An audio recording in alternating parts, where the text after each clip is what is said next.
All right, guys, welcome back to the Texas Truck Channel. I'm Brian. I'm here today with Larry.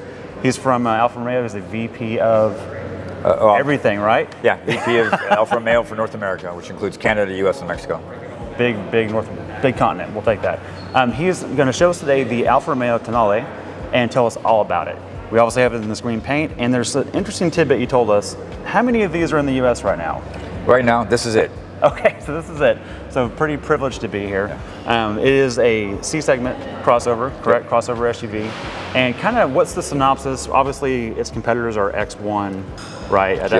GLA, that kind of size vehicle. So, and I just want to get this out of the way on the front end. Why does someone want an Alfa over the common competitors? Yeah, the simple answer to that, Brian, is it's an Alfa Romeo. Okay, so here, this part right here. When we talk about Alfa Romeo, you know, it's a brand about passion. I mean, as we talked about earlier, 112-year history of this brand, consistent DNA for all that period of time. I can't talk about the fact that Enrico Ferrari raced for us, you know, in the 1920s. Yes, it was 100 years ago, but still counts. The DNA of what is now his company was what helped develop this company. And Alfa Romeos are really designed for people who want to stand out, be different, and we try to give them the platform, whether it's the beauty or whether it's the performance, to be able to do that. Okay, very good. So I think the theme for me when I think of Alfa is driving still matters. It still counts. Obviously, we'll get into the interior in just a minute. We'll talk about tech in a minute. But I want to start with exterior and the striking looks. You obviously have the Alfa nose.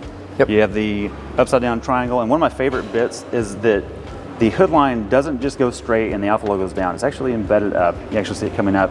In terms of the stamping process, another brand may have just gone straight with that and kept a clean line. And we actually have a name for that. We call it the Trilobo. The Trilobo. Okay. Trilobo grille design. And I just love it. I think it fits just about everything. It's always worked on everything. Headlights look very interesting. You've got 3 different sections. This is a bowed back, right? This is looking back towards previous products. Yeah, and we also incorporate in all of our new lighting signatures a welcome and a departure. Okay. So when you open your car, it sends you this nice light signal, and when you lock your car and walk away, it sends you another light signal. Okay, I like that. One of my favorite things, obviously, is the green paint. Green is just always good. Being Alfa, I'm sure a saddle leather will be an option. That'll be popular, I'm sure. Tell us about the wheels a little bit. Yeah, the wheel design. This a lot of people refer to this, those of us that remember dial telephones. This is what we call the telephone wheel. It actually has a history of about 30 years of evolution with Alfa Romeo. There's been different versions of this, but it literally harkens back to a design from the 1980s. That's incredible. I think it's stunning. I remember Volkswagen actually did a similar design on the GTI in the Mark III era, yeah. Mark V era, I'm sorry. It was pretty cool. I thought of this immediately when I saw that. And then obviously this is Speciale. Tell us about trims. I don't know that we're going to get this. Yeah, so for the North American market, we're going to introduce 3 trims: Sprint, TI, and Veloce. Okay. So TI is Sprint's kind of our entry, TI is kind of our mid-level, more luxurious, and then the Veloce is more about sportiness. So we're going to have those 3. Okay, so it's going to go in that level. So the Speciale won't be a U.S. market. So what we refer to as Speciale is actually right now a European trim. Okay. But we're actually going to be introducing Tonale next year with a limited edition Speciale version. Oh, okay. So we may see some of these sticks out there. That's pretty cool. Okay. Let's keep going around. There's some details of the interior I want to show the viewers, Craig.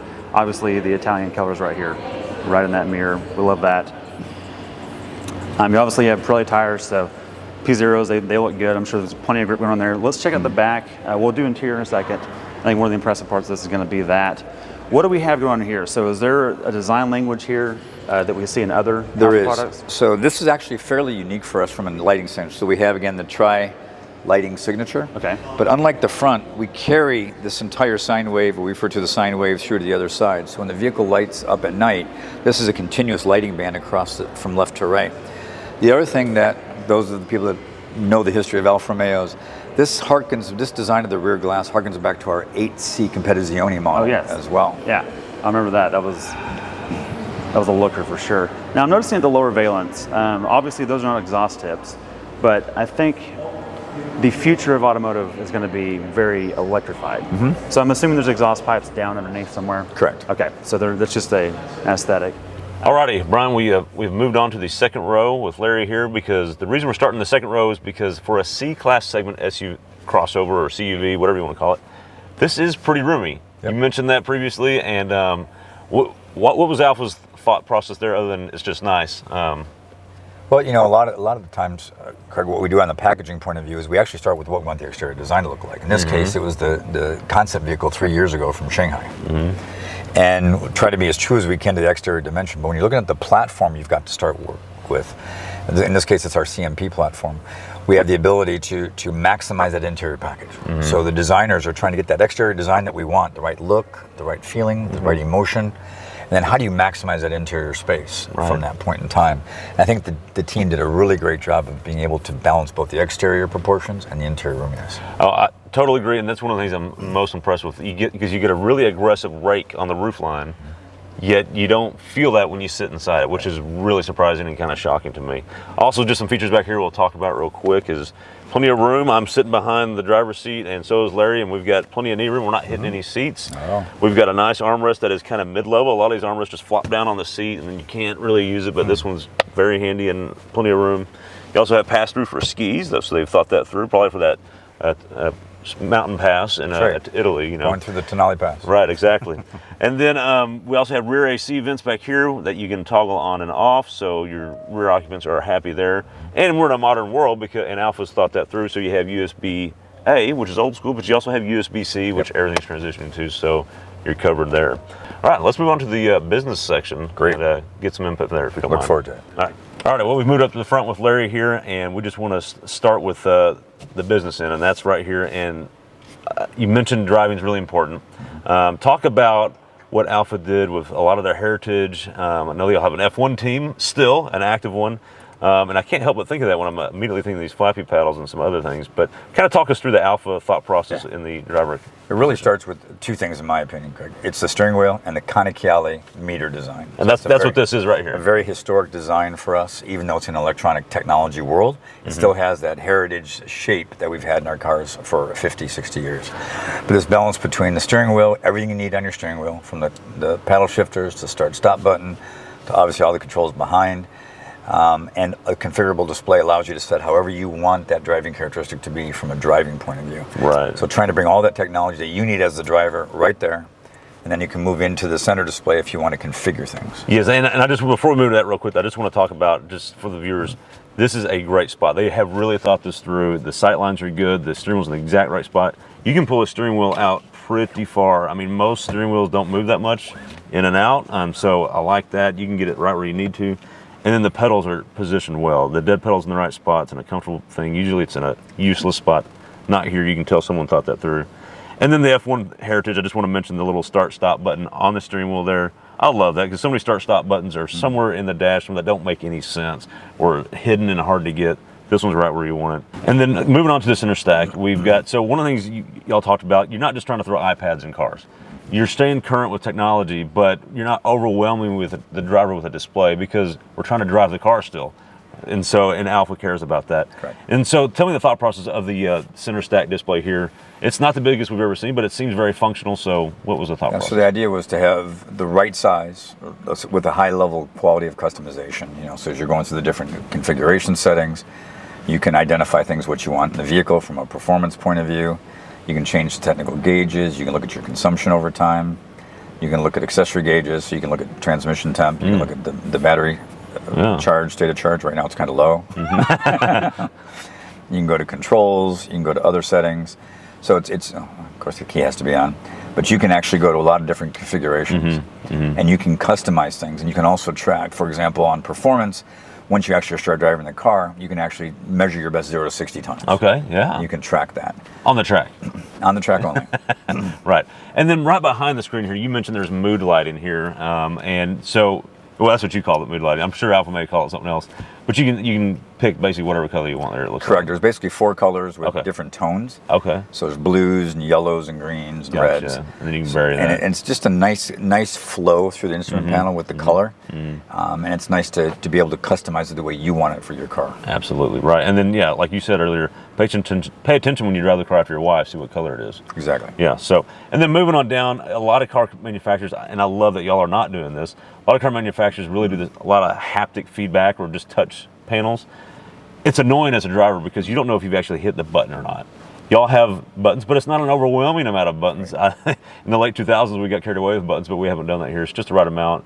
a dual zone climate control, it looks like, and we've got all your HVAC controls, and they're functional, easy to see. The HVAC so. goes in 2 directions. Gotcha, right. So, and then your vents, you can actually turn them on and off with a little knob there. That's nice. And then moving on down, talk to me about this right here and what that's all about. That's our famous DNA selector. Yes. So the nice thing about an Alfa Romeo is you can then, going back to that driver centricity, you can actually define what characteristic you want to drive in. So today I'm driving in the city. I'm in downtown Dallas. I'm going to go on the advanced economies road. Sure. So in our plug-in hybrid version, that means you could literally drive for about 30 or over 30 miles in a city scenario on pure battery electric power. Wow. The battery starts to discharge, then it switches to a traditional hybrid mode. The normal mode is what we call the balanced mode. This is the ability, based on your throttle input, based on your driving characteristics, the vehicle is going to adapt to your driving characteristic depending on what you want. If you want driving calmly and mild versus more aggressive, the car will adapt to that. The D mode is our dynamic mode, always the most dynamic version, no matter what Alfa Romeo product you're driving. It gives you the maximum performance. In this case, with a plug-in hybrid, it maximizes that 1,844 pound-feet of torque on the back axle as much as it needs to, and really focuses on being a rear-wheel drive vehicle. But if you need maximum power, it then mates with that 1.3-liter turbo performance on the front end to give you that maximum. That is really neat. We're really looking forward to driving that when it comes out. So it sounds like, yeah, the dynamic mode is the one to use, is the one I would be using. All right, Larry, we're about to wrap it up, but I want to talk about powertrains. I know this is a Euro spec that we're actually standing by, but I would like to know when this hits the States, and it's probably going to be in Q1 of 2023 is what we're thinking. They'll start becoming available and ordering.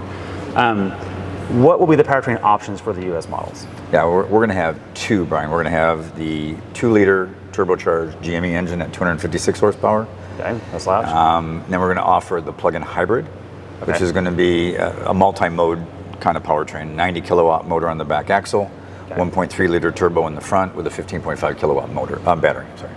Oh, okay. All right. So that helps there. So which will be if someone had to pick a performance variant, is it better to go with the hybrid to have the plug-in to have that electric motor in the back? Because what was that torque rating again?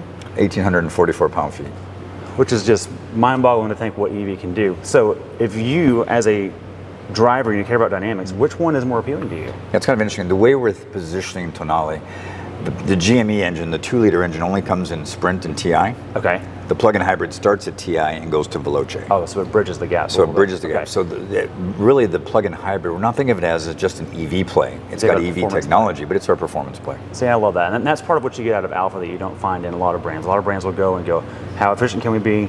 Granted, that can still do that, but you're not ignoring the driving dynamics, and that just matters. Lastly, these are all all-wheel drive, correct? Correct. Okay, and then what is your transmission option between the 2 power plants? So the 2-liter GME, because of the single powertrain, has a 9-speed ZF transmission. Okay, great. We love that. And the plug-in hybrids made it to a 6-speed.